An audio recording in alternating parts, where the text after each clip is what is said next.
You have tried to fix your procrastination with discipline, with deadlines, with shame.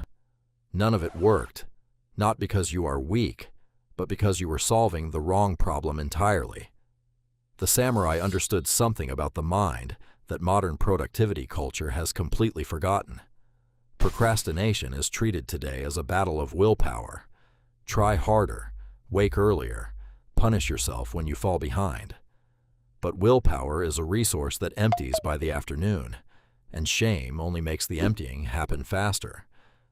The old masters approached this differently. They did not see procrastination as weakness to be crushed. They saw it as a signal, a small warning that something in the mind was resisting. And resistance, they believed, could not be defeated by force. It could only be understood. There was a young monk named Kenji who could not begin his morning meditation. Every day he told himself he would start once his mind was calmer, once he felt ready. Tomorrow came 1,000 times, and he never once began. His teacher watched this for many weeks without saying a word. Then one morning, the teacher placed a single cushion in front of Kenji and said only this: "Sit for 10 breaths, not an hour, not until you feel ready. 10 breaths, then you may leave if you wish." Kenji sat, confused by how small the task felt. 10 breaths passed quickly, and to his surprise, he did not want to leave. He sat for 20 more without being asked. This was the first lesson the old masters understood about the mind. It does not resist action itself. It resists the size of the action it imagines. The mind exaggerates the weight of a task before it begins, and shrinks that weight the moment action starts. This is why writing one sentence feels impossible from the couch, yet becomes easy once the pen touches paper. Procrastination lives entirely in the space before movement. The moment movement begins, procrastination has nowhere left to stand. The samurai used this truth deliberately. Before difficult training, they did not think about the full session ahead of them. They committed only to unsheathing the sword. One motion. The rest followed naturally. There was a swordsman named Renji, who avoided his correspondence for months. Letters from his lord left unanswered on his desk, growing into a source of quiet dread. He did not lack discipline. He lacked a starting point small enough to enter. A traveling teacher told him something simple. "Do not answer the letters, only open one, that is all." Renji opened the first letter, expecting to close it again and put off the response. Instead, he found himself reading it fully, then reaching for his ink before he had decided to. By evening, all the letters were answered. The task you are avoiding is almost never as large as the task your mind has built around it. Procrastination is rarely about the work. It is about the story the mind tells about the work before any of it has begun. The old masters called this shrinking the gate. Every task has a gate, a first motion so small it requires no courage to walk through. Find that gate, and the rest of the task pulls you forward on its own momentum. There was also a tea master, an old woman named Hisae, who trained her students in patience through a habit few of them expected. Each morning, she asked her students to clean a single cup, not the whole tea house. One cup, washed slowly, with complete attention.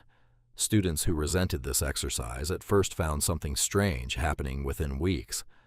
The dread they carried toward larger, more difficult lessons began to fade. It was never about the cup. It was about proving, again and again, that starting did not require the size of feeling they believed it did.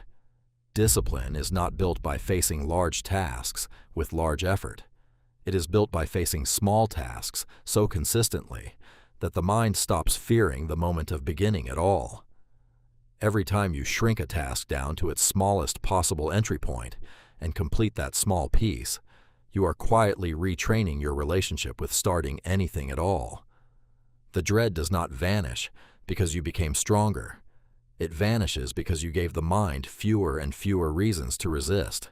There is one piece the old masters were careful never to skip.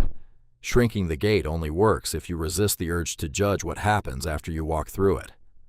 A student of the swordmaster Hisae forced himself to draw his blade each dawn, only to notice, most mornings, that he wanted to stop after a few strokes.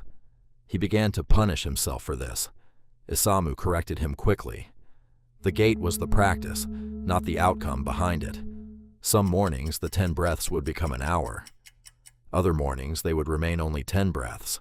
And that too was success, because the mind had been shown, once again, that starting was safe. Consider what this means for whatever you have been avoiding. Not the whole project, not the entire conversation you have been dreading, only the smallest possible gate into it. 1 sentence, 1 page, 1 breath, 1 letter opened. The samurai never waited to feel ready, because they understood that readiness is manufactured by motion, not the other way around. Kenji did not wait for calm before he sat. Renji did not wait for courage before he opened the letter. The cup was cleaned before the dread had time to speak. This is the quiet trick behind what looks, from the outside, like discipline. It is not willpower, summoned through force and burned away by evening. It is architecture, built patiently, one small and forgiving gate at a time. You are not trying to become someone who can face the mountain through sheer strength. You are simply making the gate small enough that stepping through it costs you nothing, and trusting, as the old masters trusted, that the mountain will meet you differently once you are already walking. The task you have been avoiding is waiting for you right now, somewhere in the back of your mind, wearing a size it does not actually have. Find its smallest gate, walk through only that, and judge yourself by nothing more. The rest, as the old masters knew, will take care of itself.